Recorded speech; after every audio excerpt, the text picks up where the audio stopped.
Hi, my name is Annamieka, and this is the Art Friends Show, where every conversation focuses on getting to know the essence of creativity itself. I'd love to invite you as well to join me inside of Art Friends School, where we go deeper into these topics and join in with other art friends around the world. Thanks so much for joining us, and let's get to the show.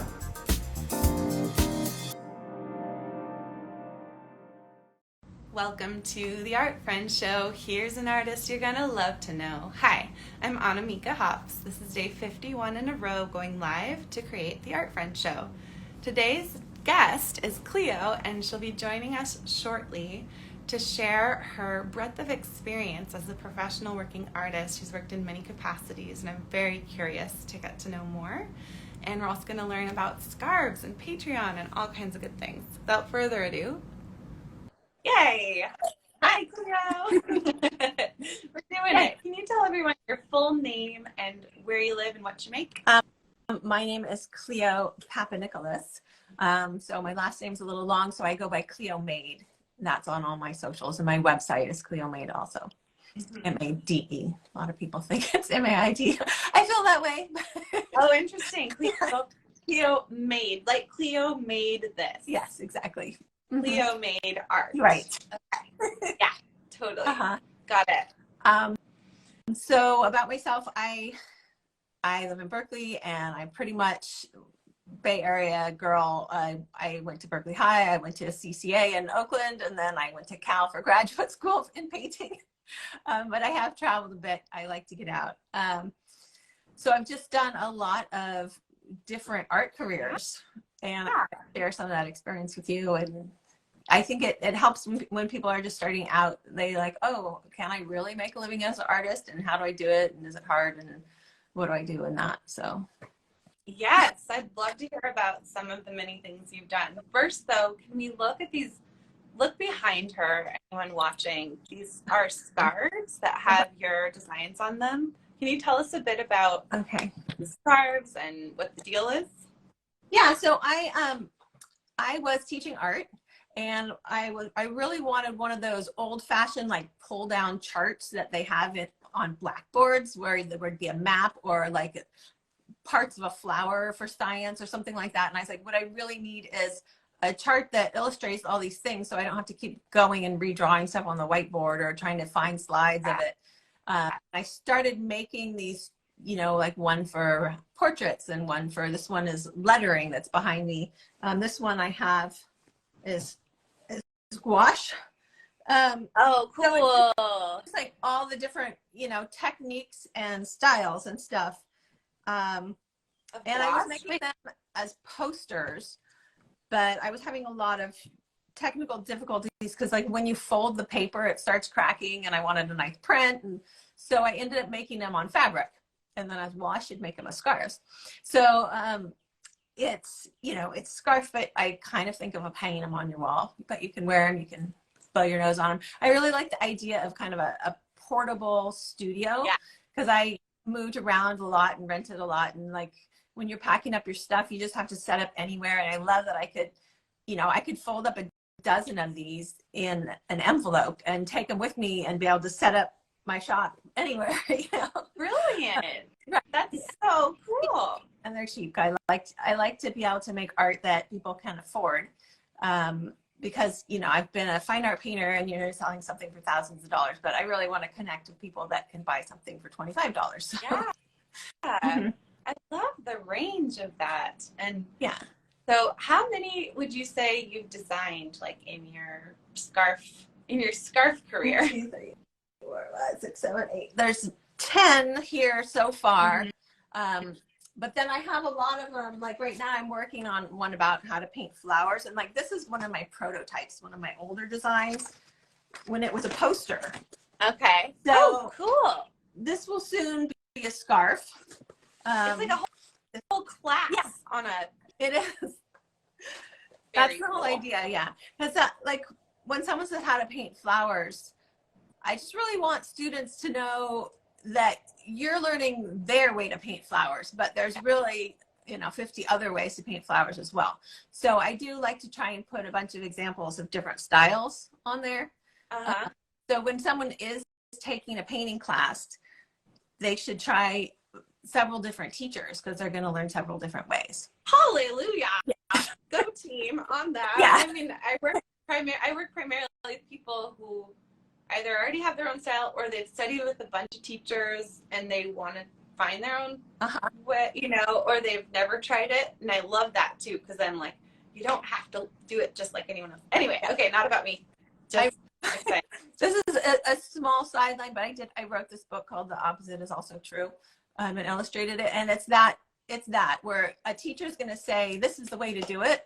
And then I found in my art career and my art school career is that if you think of what the opposite of that is, that's good too. Yeah. Like, there's not just one way. That is so cool. I would love your book. Yeah. I have a whole book on that. Very cool. So let's see, we were going to talk about careers. Well, but wait, first, how does it work for people to either buy your scarves, and then also you're working with a Patreon concept? Yes. About that. So I learned through the Art Brand Alliance, which is this alliance, I'm one of our members, had a Patreon. I was like, how's that work? So she told me, so I'll tell you. So Patreon is, you know, it's kind of an online blogging platform, and a lot of people do videos, you know, video games, but then you can also write. A lot of artists are on there. And so like you go onto my Instagram, Cleomade, or my website, cleomade.com. Yeah. And the link to the Patreon. And so you subscribe. And it's a way to get paid for blogging, which, you know, without having to do ads. So on mine, you can subscribe for $5 a month, and it's you get my art lessons, and I just do videos once a week on an art lesson, and they're real casual. Or you can subscribe to $25 a month, and you get one of these in the mail, one of the scarves. In the mail? Oh my gosh! Yeah, and so Patreon just really helps the artists because they take the credit card and they do the mailing list. So I'm able to download a little spreadsheet every month on who's subscribed and what their addresses are. Yeah. And so that's just like one bookkeeping thing that I couldn't possibly do myself. So it's really set up for, you know, for people to be repeating supporters of your art and or subscribe to those videos and receiving the star. Brilliant. I love that. So it's really great that I can, you know, keep contact with my audience and keep up to date, but also have somebody taking care of that one bookkeeping thing for me. That's super cool. How long have you been doing your Patreon? It's only been about 5 months so far, I think. Yeah. So how's it going so far? It's going pretty well. I had a little flurry at the beginning, and then I do notice that when I promote like newsletter, I have a newsletter, or I do more Instagram, then I'll get a little uptick. But I got to say, I'm not very good at that. So word of mouth helps. Word of mouth, yeah, for sure. Yeah. But yeah, it's noticeable. When I do promote, I'll get some more members. Yeah.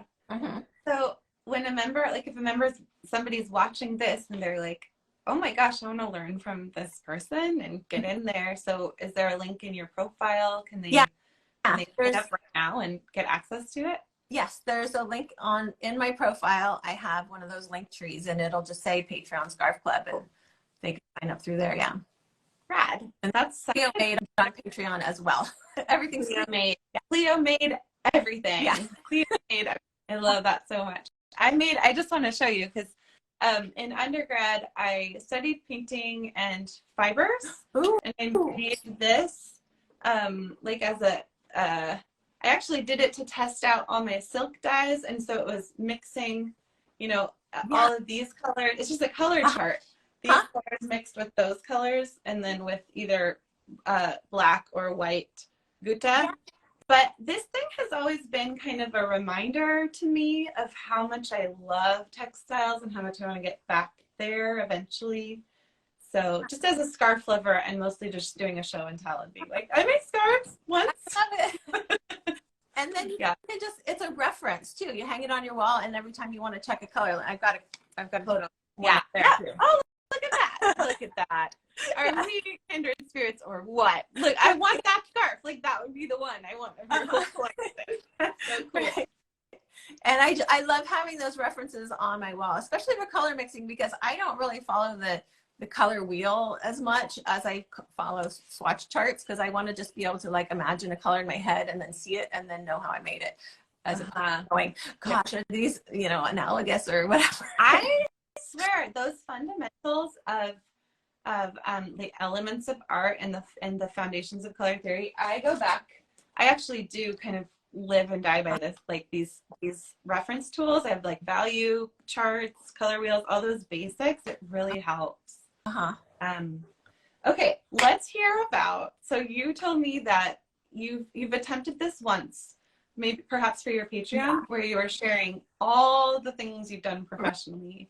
And so I think it's very valuable to do that, and I would love to hear, like, maybe I can even just set a timer for like 5 minutes and you just try to list as many as you can, and then we go in depth on a few. What do you think? Yeah, I think, I can try and say some, as I get to them, I kind of go off on tangents. Oh my gosh, it's going already. Okay, so this is just playful. This is not like about things. It's just going to keep us on track. So, okay, from how about, do you want to do chronologically? Yeah. How does okay, just go. We're just going to listen. Out of art school, I started painting like commercial decorative painting. So that's like wall glazing, murals, shopping centers, rich people's ceilings with grapevines and all that kind of stuff. And then at the same time, I was also doing fine art painting. So that was, you know, canvases or paper things in a frame shop or a gallery. And then I went to grad school and I came out just doing big oil paintings. So I did some of those shows. That was exhausting, and certain, you know, I can talk what's good and bad about that. But I wanted to like do more of a desk job without all the toxic stuff and without the arm pain. So I got into illustration and licensing. And from that, I wrote and illustrated my book. And then right there, I had 2 kids. So things change when you have kids. Then I did a lot of online teaching and some in-person teaching at my old school in the at CCA in the extension department. And the online teaching was for like Creative Bug, Creative Live, Skillshare, places like that, as well as Zoom. In the pandemic, I did like Zoom teaching a lot. And now I'm trying to do my Patreon. And I also, during this, I have a lot of freelance clients. So illustration, graphic design, you know, I worked doing, you know, packaging and display stuff and all of that. Yeah, and now I also I'm doing some Creative Bug stuff on their blog and also teaching classes. But the blog stuff's really fun because I get to make little paper products, printables. I like having it's like doing puzzles. How was that? Did I get enough in 5 minutes? You're doing great, honey. That was just 2 minutes. Oh my gosh. Okay, great. Yeah. So we can go in depth on things now. I'm going to turn this off because this is more just for play and like giving structure. So I don't know who your viewers, like what they're most interested in, whether it's like fine art or some of the business. Yeah. Well, I mean, my viewers are like us, you know. Some of us are in the Art Brand Alliance and like fully doing businesses around this. Some people are kind of coming up and finding their style, but I really feel that that's why I'm dubbing it Art Friend. I feel like I'm a professional peer kind of like, so I think every aspect of your career is fascinating. What I would prompt you with is what have you enjoyed the most, and maybe what was real annoying? Like, could we hear about a couple of those things you've done? Gosh, I must have like really repressed some of the annoying stuff because I know it was. It's a survival technique. You know, it's cool. Everything has really taught me a lot. Like the you know, the commercial stuff I did, you know, although it was annoying to have to like paint exactly what an interior decorator told me to paint. The fact, and like a client would be standing behind me and, you know, oh, you can paint 5 birds on my mantle, but what if you paint it a little faster? Can you paint 8? You know, and they would watch. Whoa. And, you know, it was performative. Yeah. Or if I was doing a mural in a shopping center, everyone would walk by and comment. And so it just really, like, I don't really have a problem doing, you know, live demos in class or anything like that, because I'm so over it, you know? Yeah. Like, it's going to be messier if someone's talking to me, but whatever. Yeah. You know? Cool. So I learned a lot there. Do you specifically seek out performance opportunities, or do you just, you're just like, you're fine with it because you have so much practice? Like, how is that for you? I would say lately I am in a phase now where I'd rather not. So I do it for my Patreon. Yeah. I find that when I start narrating myself what I'm doing, and because, you know, like for my Patreon, I will take all the sound off of my painting and then I'll narrate it afterwards. I'll dub over. So I don't have to talk while I'm painting. Because when I'm in a class live or a Zoom live or something, and you have to talk and paint at the same time, it's just a weird different headspace. Because it's much more public and you're not really focusing that much on what's going on at the end of your paintbrush, which to me is like the most important point. But when you're narrating what you're doing, it's more of a show, I guess. Yeah. So my phase right now is, I'm like, let's see what happens if I don't put as much pressure on my art to make money from it, and I just noodle and tinker in my studio alone. I like to do. You gotta really like to sort of be a hermit if you want to just do that kind of painting, and I am. Some people are more public and outward facing and like to share studios, and I like that some too. I like balance, but I'm going to go through a phase where I'm not. Yeah. It sounds like you've kind of had to do a lot of that more public facing work, and so you can honor that now. Yeah. That's cool. Yeah.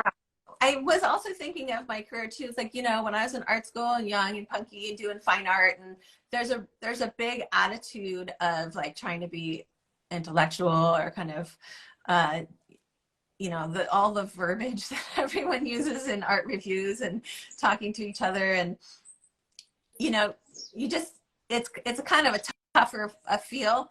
And then, you know, I get a mom in one of my classes that was just like, oh, I'm coming back to school after raising kids. And I was just like, oh, you know, yeah, you've got a studio in your house paid for it. And here I am like trying to find anything I can make into a space to paint, you know? And I kind of thought, well, that was, you know, rougher and more real. But now that I'm in that phase of having more of a cush life and not having to, you know, spend every minute, you know, working by the hour to get that paint out. I'm like, oh, actually, it is a lot harder to do some of this other stuff. And I am a lot smarter than what I was back then. Yeah. So it's like you're noticing that the perspective of that mom that you might have dismissed perhaps a bit when you were younger, it's actually she's got obviously something to contribute, but also I think what I'm hearing you say is it still takes a lot to carve out the time to paint and to show up and to make interesting work. Yeah. Yeah, my kids are now, they're going off soon. So I have a lot more time. Yeah. When I was younger, it was harder. So let's see, I guess, I don't know how I got on that tangent. Well, we were talking about a few different experiences, and I asked, what did you love, and essentially what was annoying, or what were some things you didn't love, and maybe that's where that came from. Yeah, so fine art, like you're definitely a commodity in that one. That one's a little bit annoying. Like you put your whole soul and thoughts and body into your painting, and then someone's trading it, or, you know, just using to show it off at a party. Or like I sold a painting to a really rich person who had a lot of really nice art, and I went and hung it in her house, and it was just going to be up for a party, then it was going to go in storage. And like, oh, and then, but at the same time, she was a really good client, and she was going to promote me and introduce me to her other gallerists, and because she wanted her investment to go up. Because like if I got into more galleries and my prices of my paintings sold for more, then her investment would be more. So that's a real different way of thinking of art for me. Yeah, that's a whole world. That's a whole world. Like, I mean, I have this story of, I've been in Portland, for 14 years and making art, and I saw one of my pieces at Goodwill. I was just like, you know what? This, like, as an artist, we make stuff. Yeah. We make things. Objects. We make physical things that exist in the world, and it's confronting on like a resource intensive perspective, and on the what are they worth and what does it mean. And then I was like, yeah, it's just stuff. Like, I didn't buy it. I was just like, keep doing your work in the world. Yeah, ceramics teacher that was like, he's like, just to let you guys know, you're all making stuff. Object. Yeah. And the definition of object is something that gets in your way. Totally.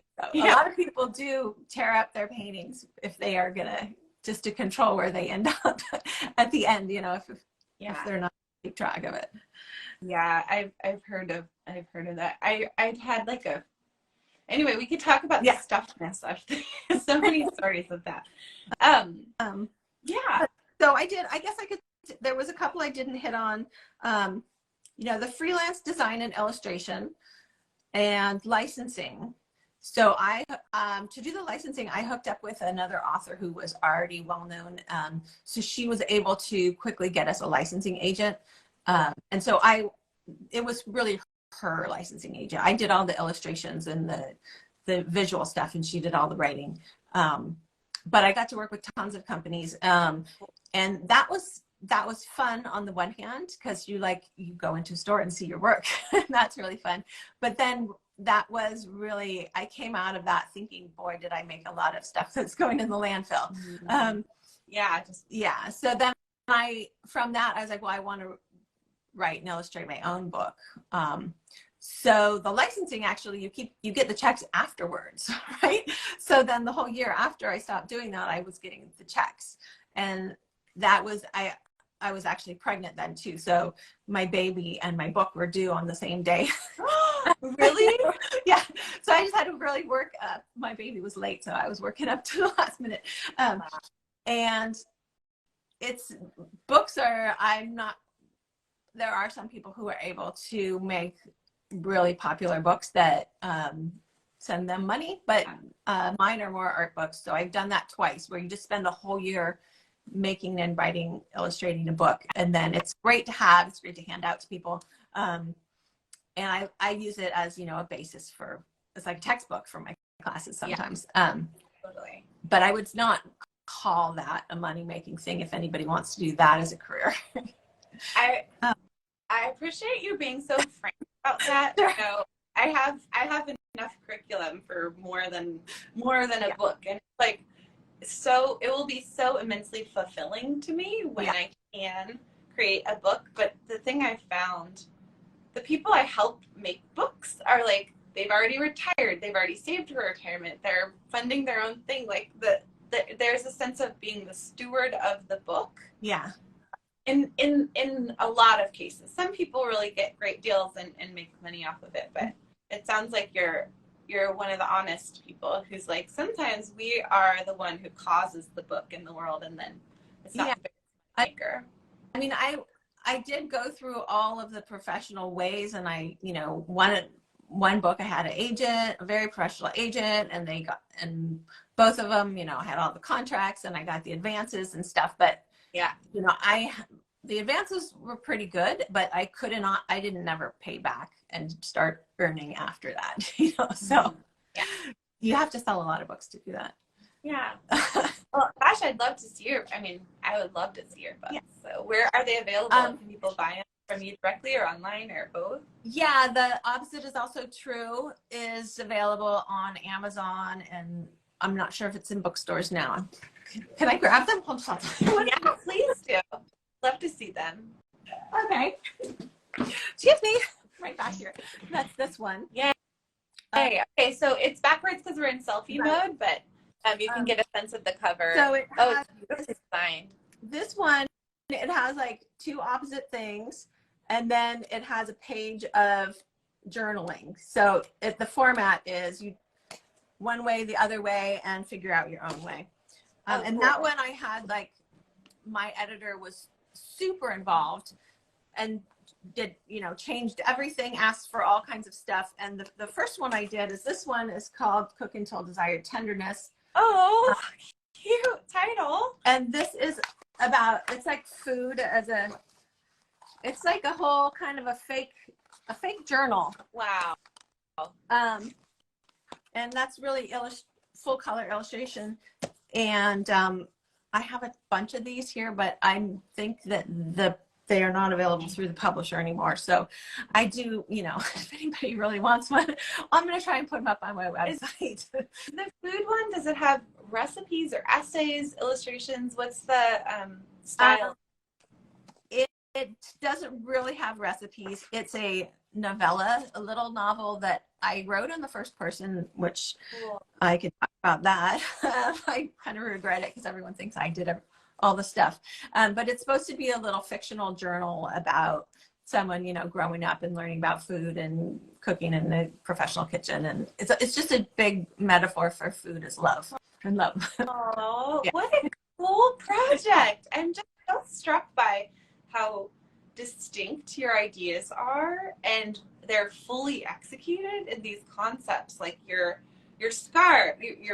charts are then scarves that then travel, informed by your needing to move a lot in your early art, and your book is this fully implemented concept. Yeah, so cool. Well, I think that art students, those bratty, not kidding, I mean, I'm sure they have value, but they wouldn't be impressed by your work. It takes a ton of distilling. I mean, like this book, I just started writing. Anytime I found an instance of like a quote or something from a book or something that as a metaphor, food is love. Yeah. I would take notes, and I ended up with just tons of notes everywhere. And I ended up like actually writing them and cutting them up and taping them together. And I had this thing that stretched across the floor. So it's just a constant distilling down and down and down and down, trying to get more simple, more clear, to the fact that till you can get to that elevator pitch that you can say really easily. Like, as you notice, my book, the food one, it took me 4 sentences to tell you what it was about. Whereas this one was a little clearer. I could say it's art wisdom presented in opposites. I can say it in one sentence, right? But you can tell a project that you're doing if it's not clear, if you can't elevator pitch it really easily, and you kind of go, oh, maybe it's this, I don't know, well, it's complicated. Dude, I just had to phone a friend because I'm doing this 100-day interview series to launch the podcast and show to promote my year-round teaching project. But until I asked her to just listen to me explain it, I didn't realize I should just call it Art Friend School. I was trying to make it so poetic and complicated, and she was like, I don't understand what that is. What is it? I'm like, no, it's where I'm just going to teach. Like, for the next 10 years, I'm just going to teach every month. I'm going to teach a new class. People are going to be members. It's going to, be this like intimate learning experience on tons of topics. And she's like, oh, like a school. You should call it a school. And I'm like, oh, duh. We're too close to our own. I think so. Yeah. Possibility. Yeah. Yeah. Totally. I hear you on that. And don't be embarrassed about it. I mean, you can be whatever you want to choose, but like I definitely go through that where I just had to write an artist statement for this series of paintings that I'm installing on Sunday. And we don't have to be so complicated. Well, the artist statement, you notice that's one of the pages in my book is about writing the artist statement. Oh, cool. Is the timeline is you actually write the artist statement at the end of doing the project, because it takes you that long to figure out what you were doing. Like you don't know what you're doing when you're doing it. Yeah. I love you. I feel like I feel so much resonance and almost like same. Like yeah, when I help people in my mentoring program, like we have to actually make all the work and we write the artist statement after they've like finished it, because they don't necessarily know. The work teaches us what we're doing. Yeah. In a lot of ways, you know? Yeah. And afterwards you're like, oh, that's right, I did do something like this 10 years ago and I see how it all ties together now. Yeah. So fun to hear about some of these continuing threads in your career, and thank you for coming and sharing so generously too about the many chapters that you've had. Yeah. I think I sort of touched on all of them. Yeah. Well, I'd love to have you back when I'm able to make this into a visual YouTube podcast and an audio podcast, so we can show and tell your work again. And so you've got your Patreon. Anything else coming up that you want to let people know about? I don't know. No, you can see my fun little projects I do with paper on Creative Bug on there. It's like Creative Bug resources blog, and I do once a month those, and it's just a little printable. It's like a little paper toy. It's so different from like the fine art painting, but it goes back to the problem solving and distilling that we were just talking about. So like whenever I did a blog project on my website doing this, where I every week for a year, for 52 weeks, I made a little paper toy out of a printable. So that's where this came from. Yeah. But in order to do this, you have to distill everything down to like the fewest materials, the shortest instructions, the simplest technique, and just doing that really informs everything we were just talking about as far as you know, writing the artist statement and what in fact I'm actually doing with this project, that instead of being able to touch, you know, because I want to make it out of ceramics and painting and, you know, sewing and everything, but actually it really needs some focus. So that helps with the instructions and the distilling. So sounds like you really practice that. Well, I'd love to see more examples, and I'm really excited. This was one interview where it's this treat to, we are meeting right now, you know, we're getting to know each other in this conversation, and I just commend you for your willingness, and I'm so glad to know you now. I love your platform, and that you're just showing all the artists, as opposed to, you know, you have to have reached a certain level or been seen somewhere or something like that, because especially because we're using, you know, I'm watching these while I'm painting. Yeah, a lot of people are. They're like, they work. So great. It's really fun to have just someone who is, you know, a similar kind of level chatting with you, and, you know, you can stop when you need to and start up again. I'm so glad. I'm so glad. I feel very called to do it, and I'm hoping that I can sustain it by launching the Art Friends School and have a really similar vibe in there, that it's inclusive and actually valuable for all levels, because we need it. Because we have the Art Brand Alliance for people who are at a certain level of like running a business, and I think that's amazing. And I don't want to like do anything close to that. It's just, it's more like having these conversations out in the open instead of just between close friends. I think there's a lot of commonality that I find. So I think you're kind of allowing yourself to be chatty as opposed to having to act super professional all the time and show your best side. Yeah, that's what I'm on earth to do, is to just be kind of a clown and liberate people by like tripping and falling or going first, or that's the vibe for sure. Yeah. Okay, well, it was lovely to talk to you, and I'm gonna hit end on this, and we'll debrief in Zoom, and then anyone watching, please comment and share and love up on Cleo, and thank her for sharing so openly about her experience. All right, thank you. Bye. I'd love to have you inside of Art Friends School, where we go deeper into these topics. Follow the link that's in the show notes or find it on my website at annamieka.com.